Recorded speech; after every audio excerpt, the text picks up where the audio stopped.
Assalamualaikum warahmatullahi wabarakatuh. Alhamdulillahi rabbil alamin, wa bihi nasta'in, wa la udwana illa 'alal zalimin. Asyhadu an la ilaha illallah wahdahu la syarikalah, wa asyhadu anna Muhammadan abduhu wa rasuluh. Allahumma salli wa sallim wa barik ala sayyidina wa maulana Muhammad wa ala alihi wa ashabihi wahtada bihadih wastanna bisunnatihi ila yaumiddin, amma ba'd. Kaum muslimin dan muslimat yang dihormati dan dikasihi sekalian, baik adapun pada malam ini insya-Allah kita menyambung pengajian kitab Nailul Autar. Kita berpindah ke muka surat 1618, iaitu dalam bab, masih lagi kita bicarakan bab korban, ya. Bab memotong unta dalam keadaan berdiri dan kaki depannya terikat.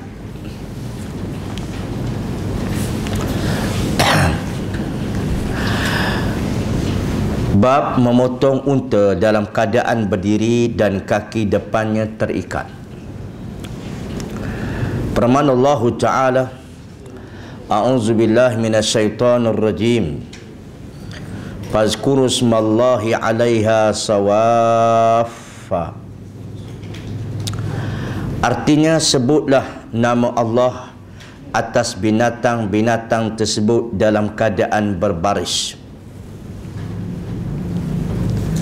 Al-Bukhari berkata, Ibnu Abbas berkata yang dimaksudkan sawaf ini berbaris, iaitu ialah berdiri. Bermaksud sawaf iaitu berdiri.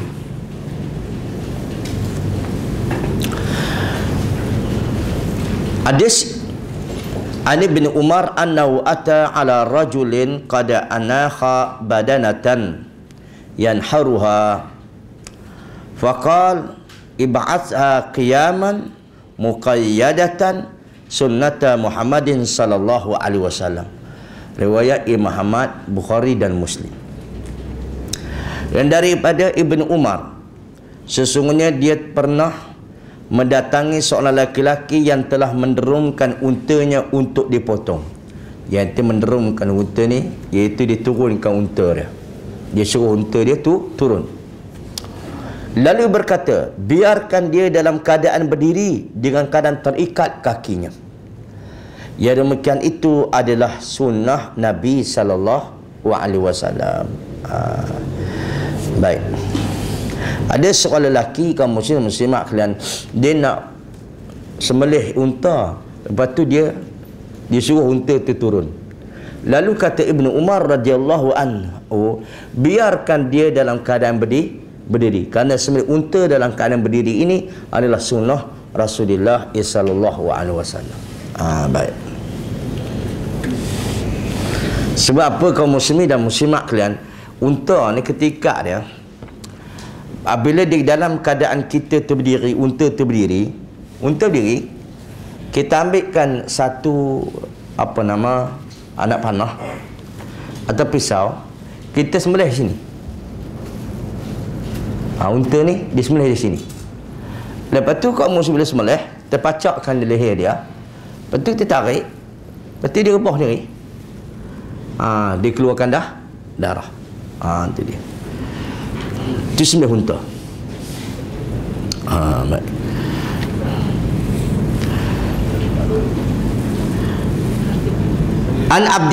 Dan hadis seterusnya. An Abdurrahman, jangan sembelih unta macam lembu. Jangan ditumbang kat dia betul, ikat pula, tak kena dengan tu. Unta ni ada syaitan ni kaum muslimin. Kalau buat macam tu, tiba dia punya angin dia tak betul, perangai dia melampau batas, dia boleh membunuh. Unta ni boleh membunuh. Itu dia. Itu cuba cara sembelih dia tu. Percayalah, Ibnu Qayyim rahimallahu ta'ala, unta ni bila orang nak sembelih dia, unta ni satu binatang yang suka orang buat baik dekat dia, apalagi untuk sembelihan. Diikat dia kata gitu. Lembu nampak pisau kaum muslimin, dan muslimat sekalian, dia unta lain sikit. Itu dia. Baik. Betul kita sembelih dia. Baik. An Abdurrahman bin Sabit anna Nabi SAW wa ashabahu kanu yanharawna al-badanata ma'khulatal yusra qa'imatan ala ma baqiya min qawaimaha. Baik. Rawa Abu Daud wa huwa mursalun. Hadis ni doa Abu Daud, tapi hadis ni hadis mursal. Hadis mursal ni ialah istilah dia sampai dekat tabi'in saja. Tetapi Al-Imam Musyaukani kata walaupun isnad dia adalah sahih. Kata Imam Syaukani rahimahullah taala, tapi hadis ni dia tak boleh panggil yang sahih lah. Cuma isnad dia adalah sahih. Daripada tabi'in tu sahih. Baik. Dan dari Abdurrahman bin Sabit, sungguh Nabi SAW dan para sahabatnya biasa motor unta dengan terikat kakinya yang kiri, dan dalam keadaan berdiri tegak dengan kaki-kakinya itu. Baik. Saya ulang semula. Daripada Abdurrahman bin Sabit, sungguh Nabi SAW dan para sahabatnya biasa motor unta dengan terikat kaki yang kiri. Unta ni ikat kaki kiri dah. Dan dalam keadaan berdiri tegak dengan kaki-kakinya. Maksudnya unta tu tegak dengan keadaan kaki-kaki dia. Baik. Itu cara sembelih unta. Baik. Lepas tu dia rebah sendiri ya. Bila rebah baru kita sembelih dia.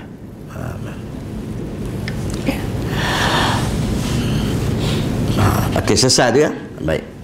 Bab waktu menyembelih kurban.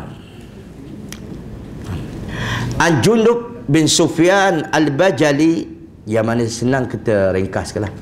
Annahu shalla ma'a Rasulillah sallallahu alaihi wasallam yauma adha qala fansarafa fa idza huwa bil lahmi wa zabaihul adha tu'raf fa arafa Rasulullah sallallahu alaihi wasallam annaha zubihat qabla an yusalliya fa qala man kana zaba qabla an yusalliya falyazbah makanaha ukhra wa man lam yakun zaba hatta sallaina falyazbah bismillahi. Rawahul Ahmad, Bukhari dan Muslim. Dari Jundub bin Sufyan al-Bajali, sesungguhnya dia pernah solat bersama Nabi sallallahu alaihi wasallam pada hari Adha. Dia berkata, lalu ia salam. Tiba-tiba di situ ada daging sedang sembelihan kurban itu sudah dikenal. Maka Nabi SAW mengenal bahawa binatang kurban tersebut telah disembelih sebelum solat. Kemudian dia bersabda, barang siapa yang menyembelih kurban sebelum solat, maka hendaklah dia menyembelih yang lain sebagai gantinya. Dan siapa yang belum terlanjur menyembelih sehingga kita selesai mengerjakan solat, maka hendaklah dia menyembelih dengan menyebut nama Allah. Jadi kaum muslimin dan muslimat kalian, rupa-rupanya apabila Rasulullah SAW tiba-tiba daging kurban dah ada dah. Daging dah dipotong. Ini sudah tentulah yang boleh kurban sebelum solat. Maka kata Nabi SAW, barang siapa yang sembelih kurban ni sebelum solat, nak dah diganti kurban yang lain. Dan barang siapa yang sembelih naklah menyebut nama Allah. Baik. Hadis seterusnya. An Jabir qala shalla bina Rasulullah SAW yawman nahar bil Madinah fataqaddama rijalun fanaharu wa dhannu anna Nabi sallallahu alaihi wasallam qad nahara fa amara an-nabiy sallallahu alaihi wasallam man kana nahara qablahu an yu'ida bi nahrin akhar wa la yanharu hatta yanhara an-nabiy sallallahu alaihi wasallam. Baik. Dan dari Jabir dia berkata, Rasulullah SAW pernah solat bersama kami pada hari Nahar di Madinah. Hari Nahar ke-10 Lalu ada beberapa orang tergesa-gesa memotong kurbannya kerana beranggapan bahawa Nabi SAW memotong kurban. Lalu Nabi menyuruh barang siapa yang sudah memotong sebelum Nabi, naklah mengulangi memotong yang lain. Dan kiranya mereka tidak memotong sehinggalah Nabi SAW memotong. Baik. Hadis riwayat Muhammad dan Muslim. Kita terang sama. Kita tengok syarah dia nanti. An Anas qala qala Nabi sallam yang manhar man kana zaba qabla salati falyu'id. Riwayat Ahmad, Bukhari dan Muslim. Dari Anas dia berkata, Nabi sallam bersabda pada hari nahar, barang siapa yang menyembelih kurban sebelum solat, maka hendaklah dia mengulanginya. Baik. Maksudnya kena cari binatang lain. Kalau tak ada, tak ada. Jadi itu tak punya kurban, jadi macam sembelihan biasa saja. Walil Bukhari man zaba qabla salati fa inna ma yazbahu li nafsihi wa man zabaha ba'da salati faqad tamma nusukuhu wa asaba sunnatal muslimin. Dan dari bagi Imam Bukhari dikatakan barang siapa yang menyembelih kurban sebelum salat, maka sungguhnya dia itu menyembelih untuk dirinya sendiri. Dan barang siapa menyembelih sesudah solat, maka berarti dia telah menyempurnakan ibadat kurbannya dan sesuai sunnah kaum muslimin. Amin. An Sulaiman bin Musa an Jubair bin Mut'im an Nabi SAW qala kulla yawmi tashrik zabhun. Rawal Ahmad. Dan dari Sulaiman bin Musa, dari Jubair bin Mut'im, dari Nabi SAW dia bersabda, semua hari tasyrik itu adalah hari penyembelihan kurban. Tapi buat catatan, hadis ini dhaifun. Kata Imam Asy-Syaukani rahimahullahu taala mengatakan hadis ini dhaif. Baik. Wa huwa lid-Darqutni min hadis Sulaiman bin Musa an Amr bin Dinar wa an Nafi' bin Jubair an Nabi sallallahu alaihi wasallam nahwahu. Begitu hadis ini ialah munqati'. Ada juga terputus, tapi dia ada juga dhaifun. Dan dari tersebut dari Darqutni ada dari hadis Sulaiman bin Musa dari Amr bin Dinar dan Nafi' bin Jubair dari Jubair dan Nabi SAW seperti itu. Maksudnya ialah menyembelih hari tasyrik, setiap hari kurban, setiap hari tasyrik ada kurban, tapi hadis itu dhaifun. Baik. Okey. Itu sebab Ibnu Qayyim rahimahullahu taala mengatakan kurban itu cuma hari nahar, hari 10 ya. Jadi. Tapi kok mana-mana pun jumhur ulama memufakat dengan kata setiap hari tasyrik itu adalah hari kurban. Tapi kaum muslimin, kalau kita nak gunakan hadis mengatakan bahawa Nabi pernah bersabda hari tasyrik itu hari kurban, hadis itu dhaifun. Baik. Kalau kita sandarkan pada Nabi. Tapi boleh tak hari tasyrik itu kita kurban? Maka kaum muslimin dan muslimat kalian dalam masalah itu, pendapat jumhur ulama kata boleh dalam masalah itu. Baik. Penjelasan. Syarih Allah Ta'ala berkata, perkataan barang siapa menyembelih sebelum solat menunjukkan bahawa waktu berkorban itu ialah sesudah solatnya imam. Selanjutnya dia berkata, zahirnya perkataan mereka memotong kerana beranggapan Nabi SAW sudah memotong, itu menunjukkan bahawa yang dijadikan ukuran di sini ialah penyembelihan imam. Yang mendapat demikian ialah Imam Malik, iaitu dia berkata tidak boleh menyembelih kurban sebelum solat, khutbah dan menyembelihnya imam. Sedangkan Imam Ahmad bin Hanbal berkata tidak boleh menyembelih sebelum solatnya imam, tetapi dibolehkan sudah solatnya imam sekalipun imam belum menyembelih. Nanti saya baca dulu ya. Kata Imam Malik rahimahullahu taala, tidak boleh menyembelihnya tidak boleh menyembelih kurban sebelum solat, khutbah dan menyembelihnya imam. Tak boleh menyembelih kurban sebelum solat, sebelum khutbah dan sebelum imam menyembelih.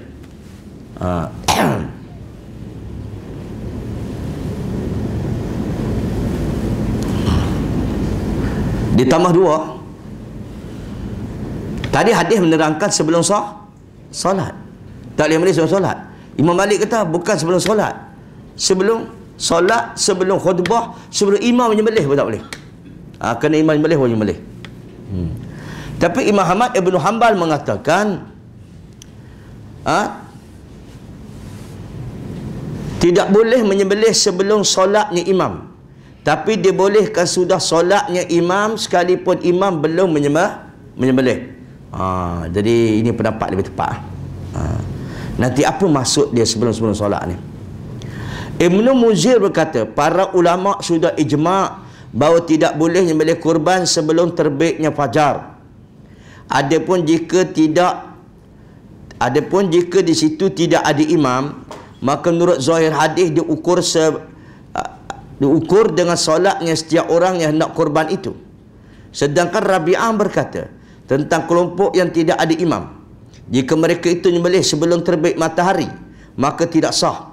Tapi jika mereka menyembelih sesudah terbit matahari, maka dia pandang sah. Namun tidak ragukan lagi bahawa mazhab Imam Malik dalam masa ini yang paling sesuai dengan hadis-hadis dalam bab ini sesuai dengan ringkas. Jadi wallahu alam. Dia begini. Kalau begitulah kaum muslimin, kalau kita ambil bahawa atas solatnya imam, atas sebelahnya imam, kalaulah di tempat itu dia solat air raya pukul 10. Solat raya pukul 10. Lepas tu yang masyarakat situ sembelih pukul 9. Sah atau tidak? Itu sebab ulama-ulama fiqh di kalangan fuqaha kata bukan masalahnya solatnya imam itu. Bukan masalah solatnya imam itu, tapi masalah waktunya.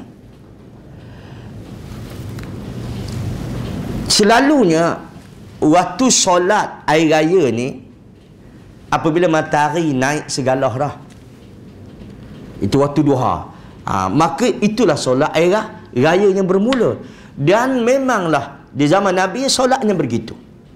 Jadi kalau sebelum matahari terbit naik segalah, dia orang dah sembelih dah, itu dia panggilkan tidak sah sembelihan itu.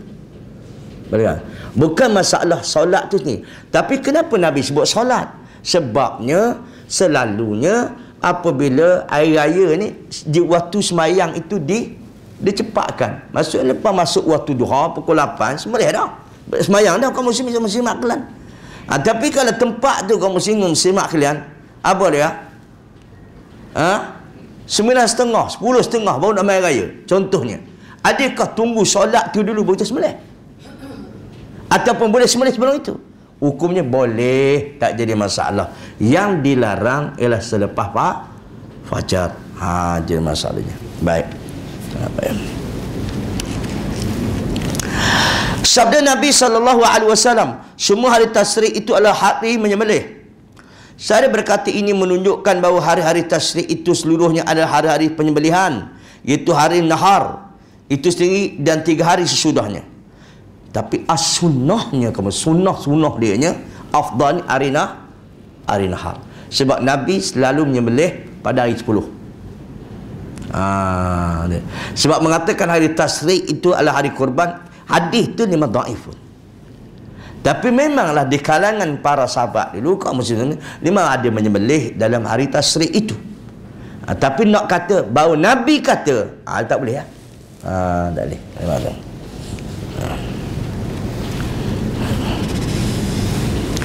Okey.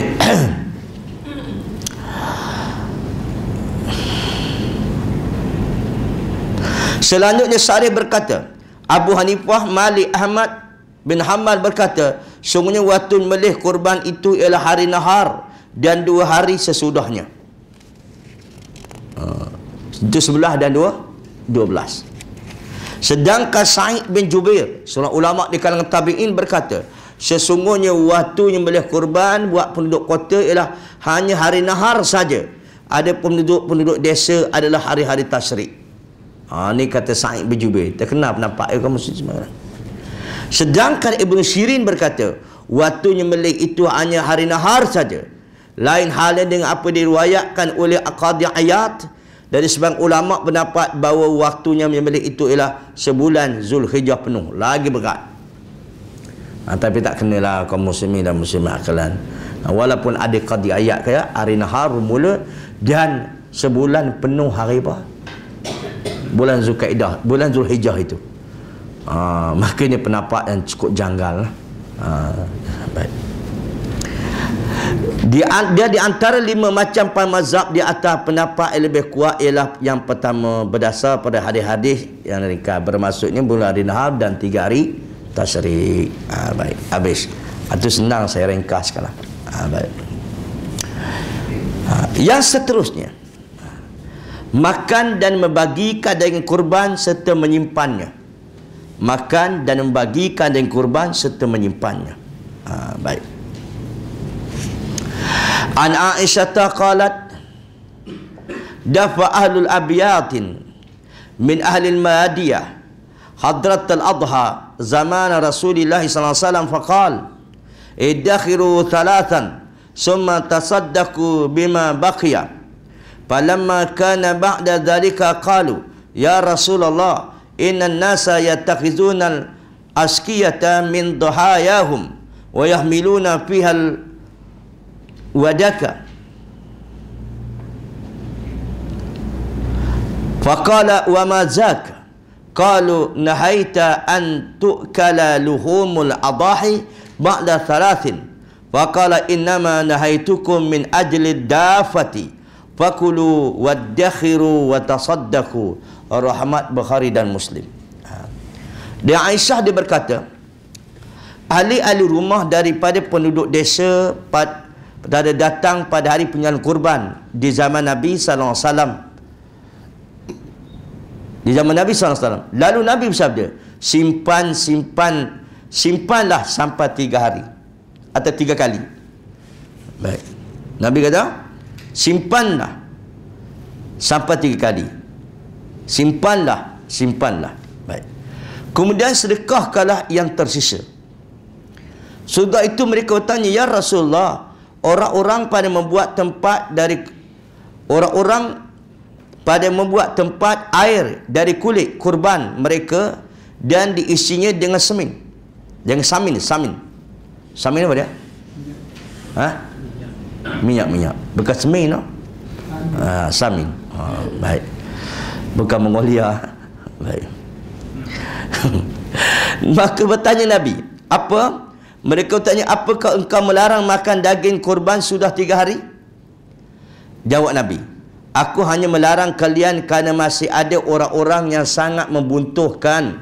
Tetapi sekarang makanlah, simpanlah dan sedekahkanlah. Baik. Itu kadang-kadang ada orang mengatakan, kaum muslimin dan muslimat kalian, orang yang berkorban itu sendiri. Ada kadang-kadang kita dengar orang kata kan, orang yang berkorban itu sendiri, kalau dia ambil daging korban, jangan dia boleh makan sampai 3 hari.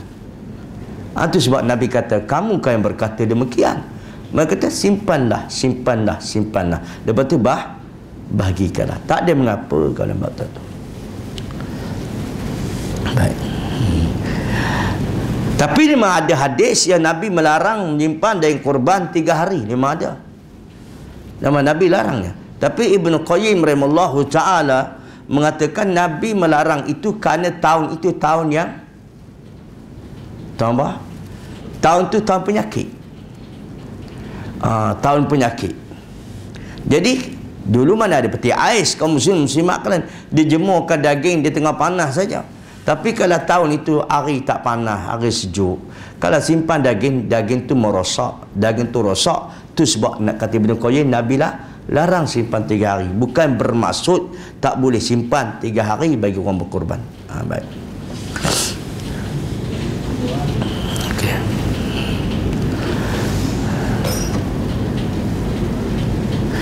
Wa an Jabir qala kunna la na'kulu min luhumi bunina fawqa 3 minni farakhasa lana.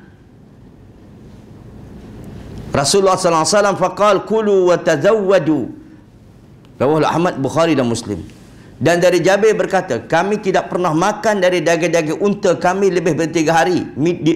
Bukan mina, bekas fauqa 3 mina. Di Mina, bukan Minni Mina. Lalu Nabi SAW memberikan kelonggaran pada kami, iaitu dia bersabda, makanlah dan jadikanlah pembekalan. Baik. Ya, saya ulang pula. kami tidak pernah makan dari daging-daging unta kami lebih pada 3 hari di Mina. 3 hari Mina ni. Lalu Rasulullah SAW memberikan kelonggaran pada kami, iaitu bagi Rasulullah, makanlah dan jadikanlah pembekalan. Tak jadi masalah. Wa fi lafzin kunna natazawwadu luhumal adahi ala ahdi Rasulullah SAW ila Madinah. Akhrajahu, yakni Bukhari dan Muslim. Saya ringkas lagi ya.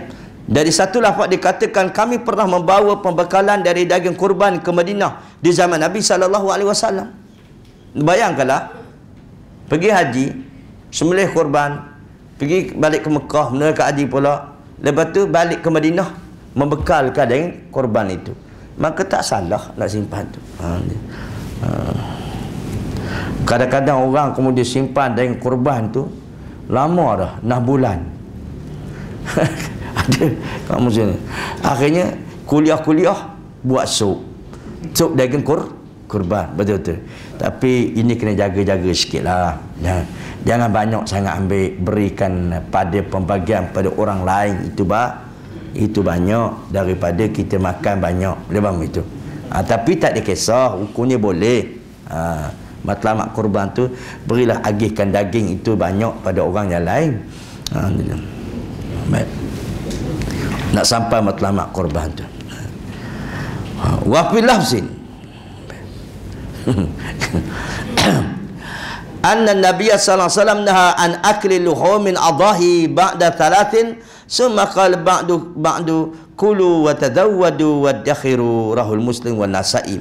Dan dalam satu lafaz dikatakan Nabi SAW pernah melarang makan daging kurban sudah 3 hari. Kemudian bersabda, tetapi sekarang makanlah, buatlah pembekalan dan simpanlah. Dia sudah tentulah larang 3 hari itu ada sebab. Walaupun ada setengah kata dah mansuh dah buat tu, tapi Ibn Qayyim kata tak mansuh, cuma Nabi simpan larang 3 hari itu kerana tahun itu tahun penyakit. Baik.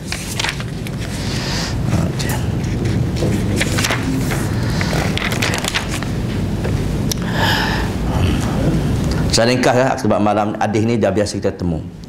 An Salamah bin Aqwa radhiyallahu anhu qala Rasulullah sallallahu alaihi wasallam, man daha minkum fala yusbihanna ba'da 3 wa fi baiti minhu shay. Falamma kana 'amul muqbil qalu ya Rasulullah naf'alu kama fa'alna fil 'amil madi. Qala kulu at'imu wadakhiru fa inna dhalika al-'ama kana bin nasi jahdun fa aradtu an tu'ayyinu fiha.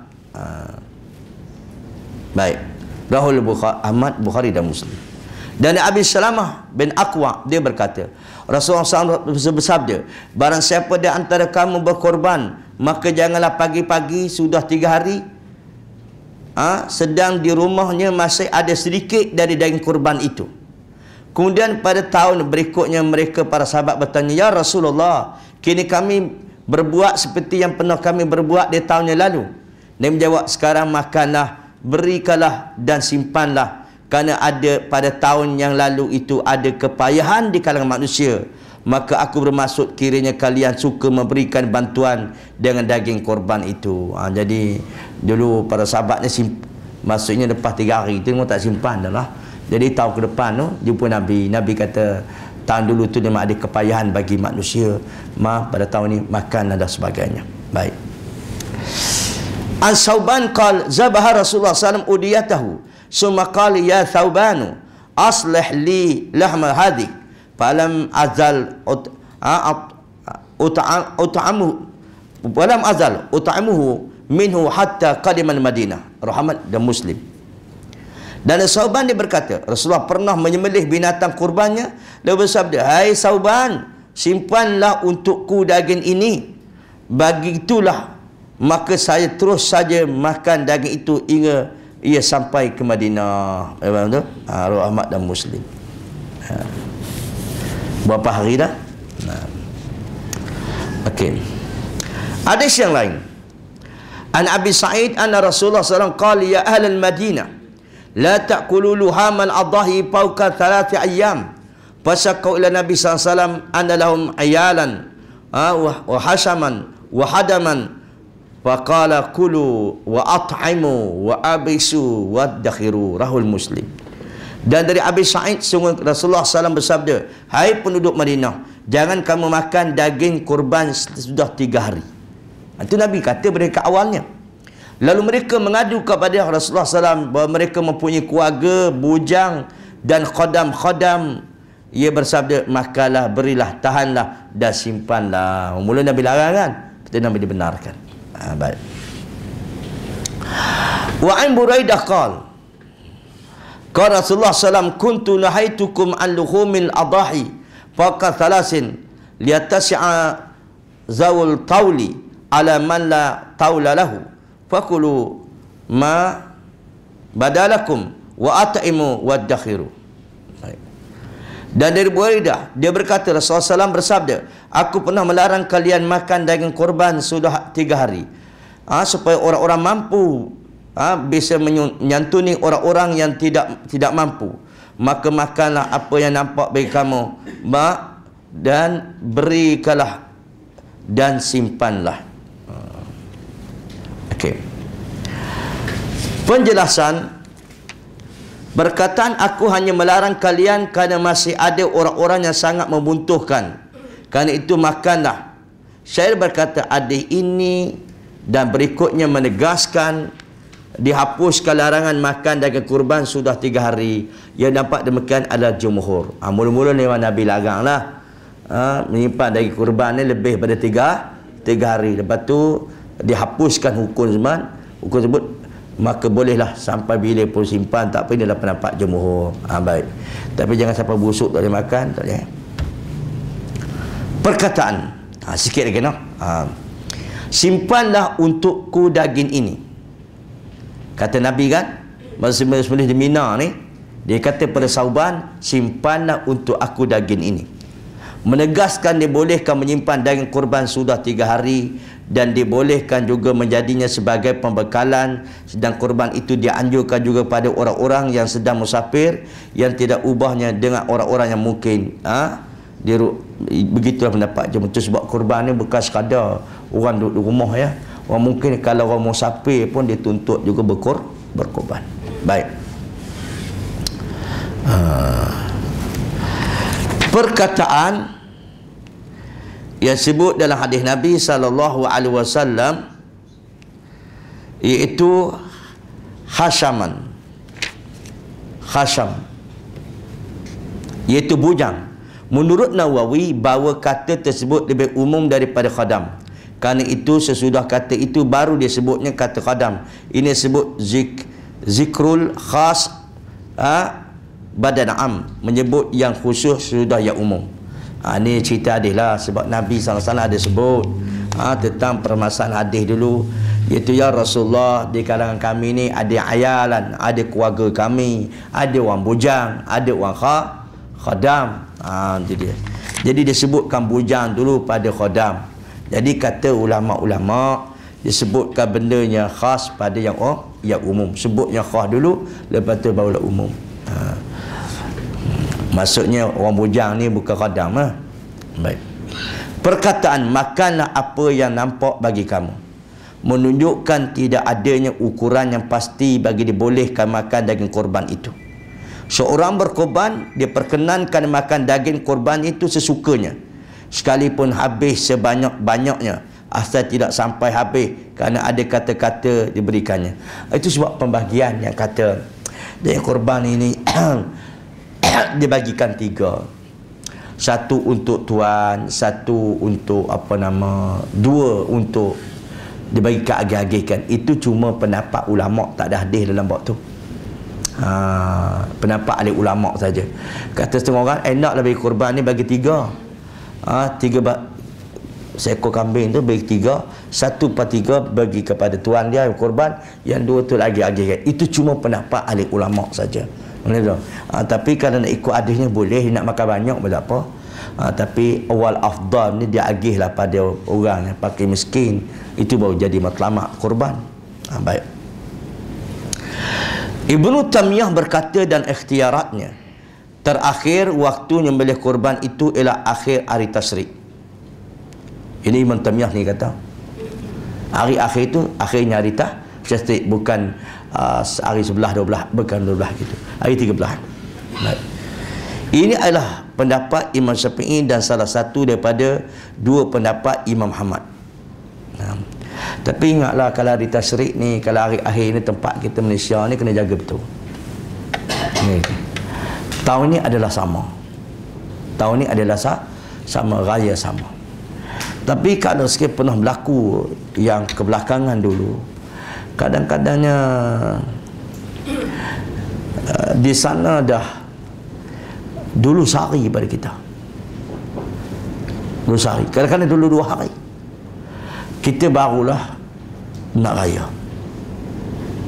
Sebab kita ni berpandu anak bulan kita. Tapi bila raya haji ni, kalau raya puasa ni memang tepatlah kita berpandu pada anak bulan kita. Tapi kalau raya haji ni, sebab Nabi kata, sumu yaumal arafah, puasalah kamu pada hari Arafah. Nabi tak kata sumu yaumut tasi' min Zulhijjah, puasalah kamu hari ke-9 pada bulan Zulhijjah. Nabi kata yaumul Arafah. Kan Arafah ni duduk di mana? Mekah. Ke Arafah ni duduk di Malaysia? Kena ikut sana. Ya Ustaz, kalau ikut sana, sembahyang ikut sana. Sembahyang ni memang ada nas, kena ikut waktunya masing-masing. Lamdu. Sedangkan kalau ikut perjalanannya, kita ni cuma berapa jam kita cepat, kan kita boleh cepat. Kita cepat 5 jam ya. 5 jam bukan 1 hari tu malam.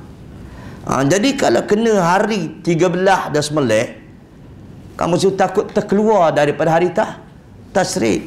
Kalau berlaku macam tu, hari ke-12 ni sembelih baik. Kena habis sembelih. Baik. Bahawa larangan menyimpan itu tetap tidak terhapus. Baik. Apa ya? Ini adalah pendapat baik. Imam Taimiyah berkata dalam kitab ikhtiarat dia, terakhir waktu sembelih kurban itu akhirnya hari tasyrik. Ini adalah pendapat Imam Syafi'i dan salah satu daripada dua pendapat Imam Ahmad. Sedangkan menurutnya bahawa larangan menyimpan itu tetap tidak dihapus kalau pada tahun itu ternyata ada kelaparan. Sebab alasan dilarang menyimpan daging kurban itu ialah justru adanya kelaparan itu.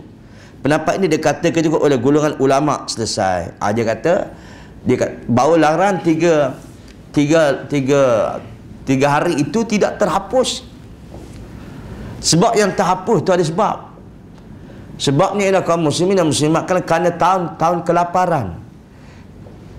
Berapa simpan daging kurbannya, walau orang masih lapar lagi, orang masih dagakan daging lagi, itu sebab dia larang.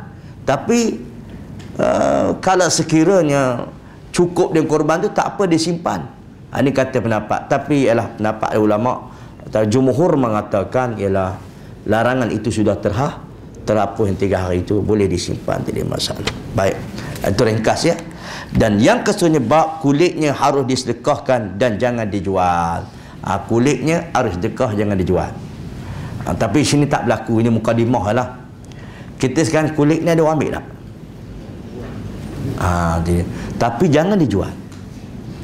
Kalau di Pakistan lah, tempat selalu kita nak belajar sana, di Pakistan ni kulit-kulit ni diberi kepada madrasah, pada universiti, pada sekolah, pada universiti lalunya, tapi tidak dijual. Tapi universiti itu pula pergi jual. Nantilah dulu nak pergi jual kat mana? Mongolia lah. Betul. Maka di sinilah kata ahli ulama, kalau dari kurban tu lepas ke tangan orang dah, maka itu pulang tadi ya. Boleh faham tu? Tu sebab kaum muslimat di Pakistan memang banyak sembelih kurban, sebab mereka bagi majoritinya pandangan Imam Abu Hanifah mengatakan kurban adalah wajib. Memang kurban semua. Jadi kadang-kadang bersusun kulit tu. Lepas dijual lah.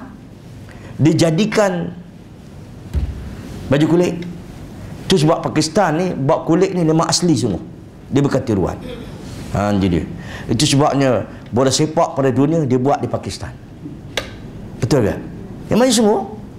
Jadi tapi bila dapat madrasah jual lah. Di luar tu maka jadikan sebagai dana sekolah. Tak apa. Maka itu sebab ulama kata yang tak boleh macam mana? Tak boleh daging orang yang berkorban nak jual daging korban itu.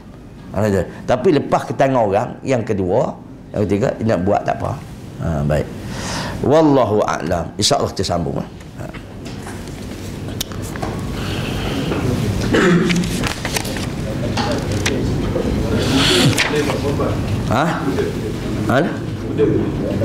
Kuda. Adakah kuda ni boleh buat korban ya? Dia jadi khilaf ulama dalam bab itu. Jadi khilaf ulama. Walaupun ada pendapat di kalangan setengah ulama mengatakan boleh. Tapi pendapat yang pendapat ahli zahir, pendapat jumhur kata tak boleh. Dia sebab binatang yang an'am, yang diternak, atau sampai ditimbulkan, ustaz, kalau kijang macam mana?